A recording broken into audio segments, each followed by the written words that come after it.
In a single year, 2015, more Americans died of heroin or opioid overdoses than died in the 9/11 attacks and Hurricane Katrina combined.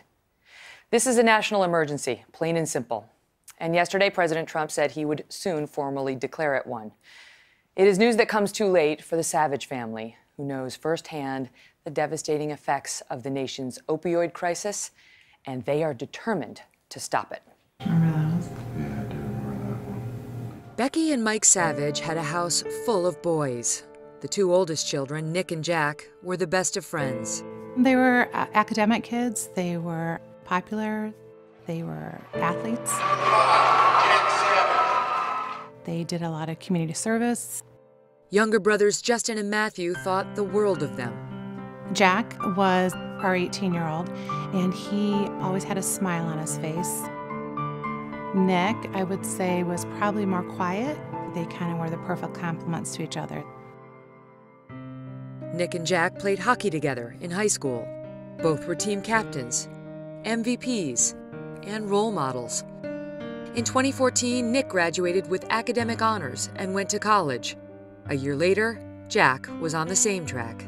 I think that they had a very bright future in front of them. They, always seemed to be the ones that made the right choices.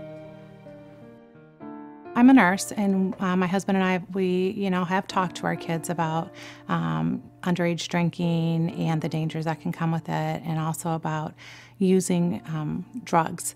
And we had always talked to them about not doing that.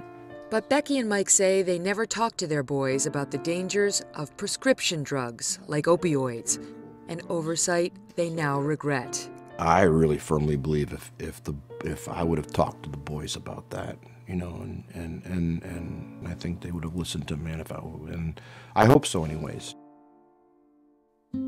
On June 13th, 2015, 2 weeks after Jack's high school graduation, Nick and Jack had party plans. Mike took the younger boys fishing. I knew the parties that they were attending, so I didn't really have any worries or any reason for concern. The boys came home on time. Nick brought some friends for a sleepover. They checked in with me around 12:30, and then I turned my light out and went to bed. The next morning, Becky went into Jack's bedroom to collect his laundry. She tried to wake him, but there was no response. Being a nurse, I, felt for a pulse and checked his breathing, and he didn't have either one. Becky immediately began CPR on Jack and dialed 911. She yelled for Nick's help, but he never answered. While she was trying to save Jack, she had no idea that Nick was also in danger and unresponsive. Nick's friends couldn't wake him up, and they had already called 911. By the time the paramedics had gotten there, both boys were gone. In the midst of the chaos, Becky got word to Mike that there was an emergency at home. I started walking up to the house, and all these firemen and police officers are looking at me. And I remember thinking to myself, they just were so stoic in their faces, so. Becky had to tell Mike the devastating news. I just looked at her, I didn't even say anything. She just said, they're gone. And,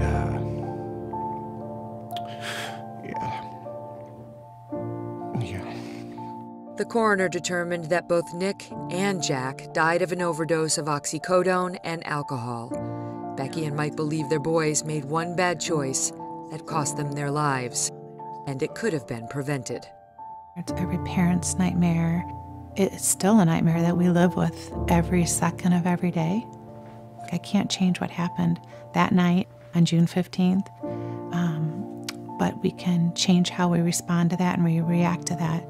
And hopefully by talking about it, we're bringing more awareness to other people, and they won't have to live our nightmare.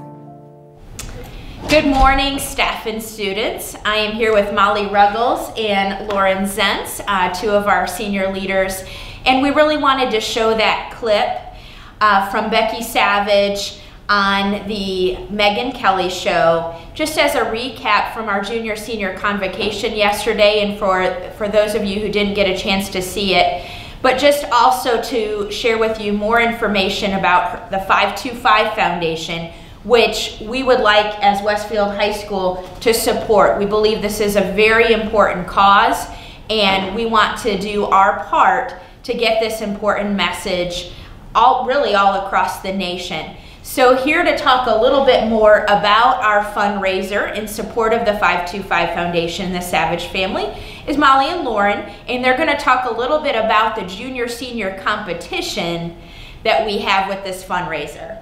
So tell us first, what are the dates of the fundraiser? When can we donate? So donations start this Friday, April 13th, and they go through Thursday, April 19th, which is next week.